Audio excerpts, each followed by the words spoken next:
want to touch on one very important aspect. The Prophet ﷺ, he said that this surah, when you read it, it will protect you from the false Messiah or the Dajjal, the false Messiah. What we need to understand here is one very important element of Surah Al-Kahf. How are you going to recognize the false Messiah? How are you going to recognize that what he's inviting people towards it? Because some people will believe him, some people will fall into his traps, and some people will understand that what he's calling for is false. And the Prophet Muhammad ﷺ and the Quran never ask us to follow or to do whatever he's calling for.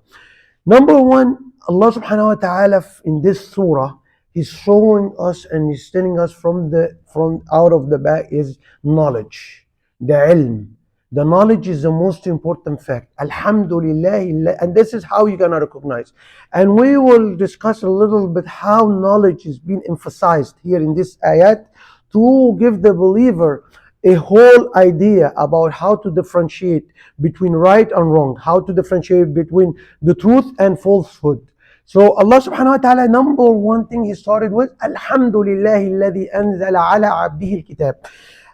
Thanks to the Lord who have brought down the book. What book? The Quran. Why the Quran? Because the Quran has guidance.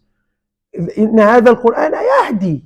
So in هذا القرآن يهدي. This Quran has guidance to the humankind. Has guidance. So number one is to understand and to learn, because everybody, he said, oh, I believe in something. So this is what's happening, is everybody said, I believe. But the knowledge he built his belief on is false, because he doesn't have a concrete evidence. He doesn't have the true evidence. So the Quran here is the book, and the Sunnah of the Prophet Muhammad ﷺ are the criteria on how you're going to build your knowledge.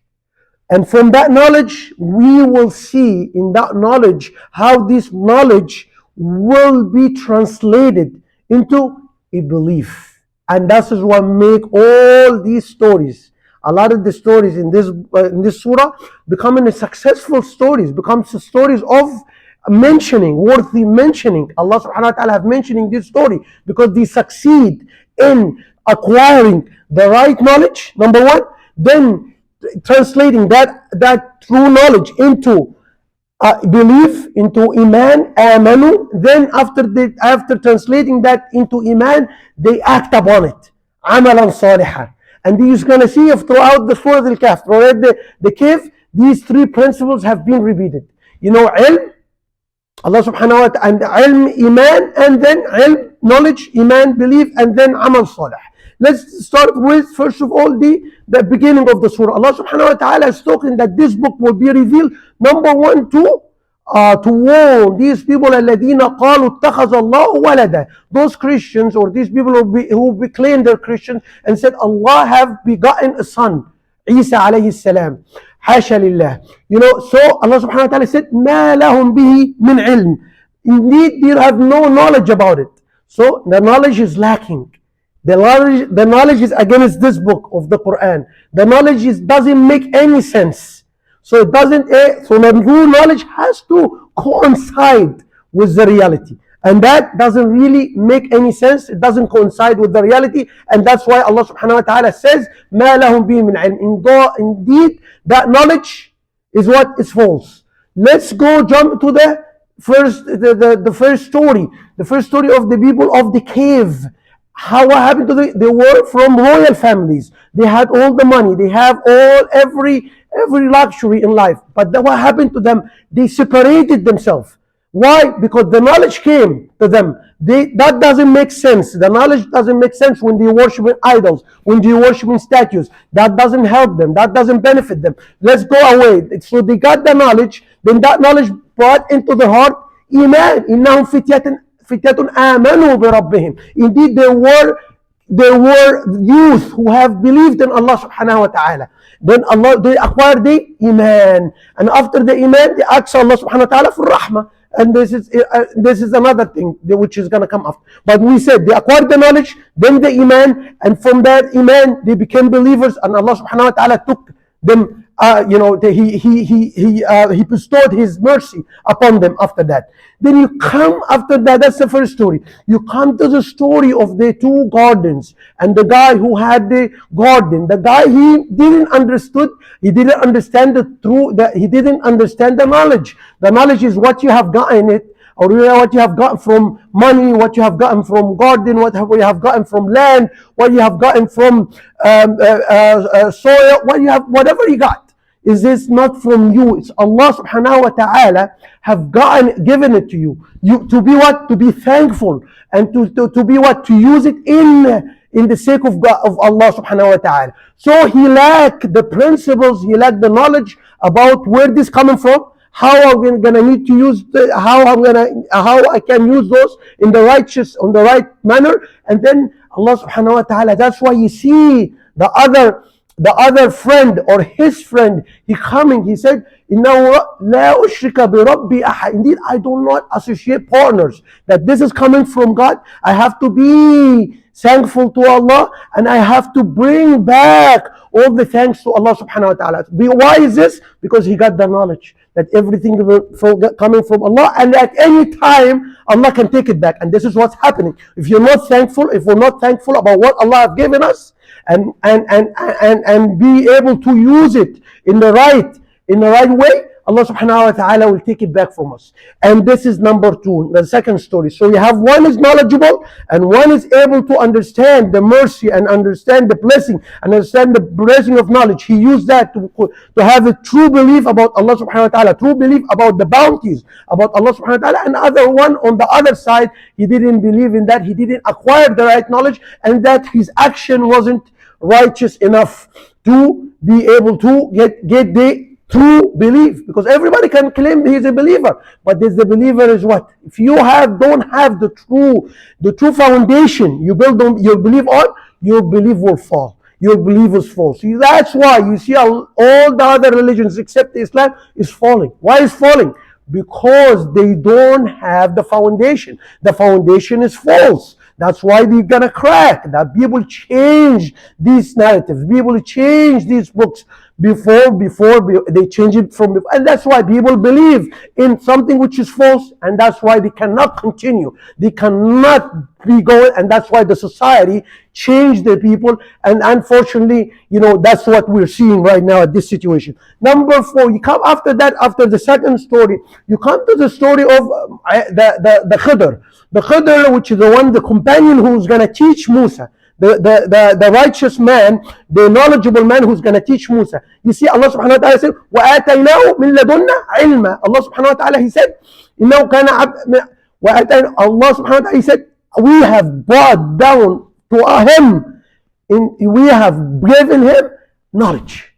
This knowledge is a special knowledge, because this knowledge is knowledge which is the knowledge of the future, the knowledge of the ghaib. He doesn't say he does something now, but he knows he's doing this something right, because what's going to happen in the future is something else. So Allah subhanahu wa ta'ala have given him that kind of knowledge. So what happened? When he got that kind of knowledge from Allah, he did the righteous actions, which Allah subhanahu wa ta'ala wants these actions to happen.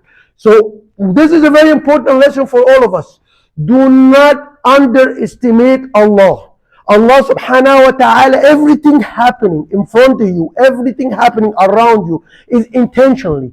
It's happening with Allah subhanahu wa ta'ala knowledge, with Allah subhanahu wa ta'ala, but we are the one who are unable to understand the wisdoms behind every and single action.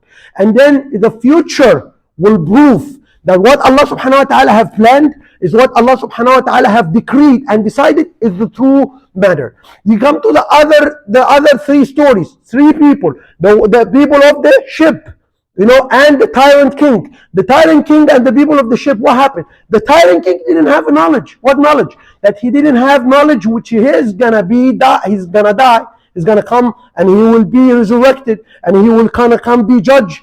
Allah subhanahu wa ta'ala will judge him. That's why what did he do? He was a tyrant. He took other people's property. He didn't really care. So he didn't have the knowledge. Then he didn't have the iman. Then on the other hand, you come to the other two stories. One story about two righteous parents, the righteous parents who they were righteous parents. Allah subhanahu wa ta'ala, you know how they became righteous parents, how they become mu'minayin. Allah subhanahu wa ta'ala said they were believers, mu'minayin, they were believers. How they will become believers? They were believers because they have the true and the right knowledge. They La ilaha illallah, they have the right La ilaha illallah, La ilaha, no other God worthy of worship other than Allah. Then they got that knowledge, implemented that knowledge. When they implemented that knowledge, Allah protected them. So whoever their offspring should be somebody who will be misguided, Allah subhanahu wa ta'ala did not let that happen. He protected them. Then you come to the other people who were also salihin. They were doing righteous deeds. So number one, they believe, your knowledge. Then the knowledge will lead you to the iman. The iman will lead you to the righteous deed. Inna alladhina amanu وَعَمِلُوا الصَّالِحَاتِ. All the time the iman will lead you, it has to lead you to the righteous deed regardless. So they صالحين عملوا, Allah subhanahu wa ta'ala said they did the other two. So Allah protected their property for their offspring. When they come, they find the treasure. So Allah protected because of they did the righteous deed. So what is the righteous deed? The righteous deed which according to what Allah subhanahu wa ta'ala asked us to do. So Allah subhanahu wa ta'ala have ordered from the Quran and the Prophet Muhammad alayhi salatu wasalam sunnah. From the sunnah of the Prophet Muhammad alayhi salatu wasalam. So that's basically in a nutshell the whole, and then you come to the, like I said, the topic of the surah, Dhul Qarnayn. Dhul Qarnayn here also, he's a knowledgeable guy because he using the reasoning.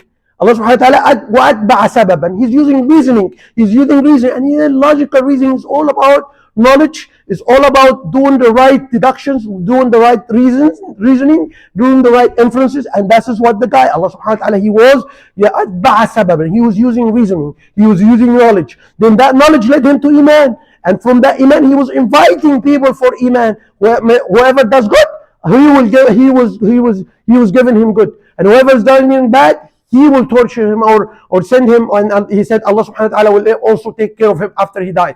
So, and then when he come even when he was building that wall, it's also knowledge. Zubar al-hadid, so they melted copper with iron and all that stuff. So so everything, so you can get the knowledge. That knowledge, any knowledge will lead you to iman.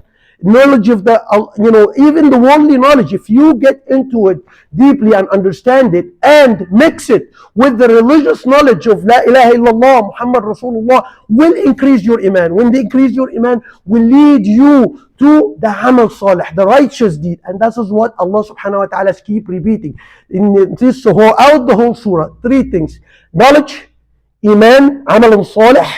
Iman, which is the belief in Allah subhanahu wa ta'ala, the righteous, the true belief.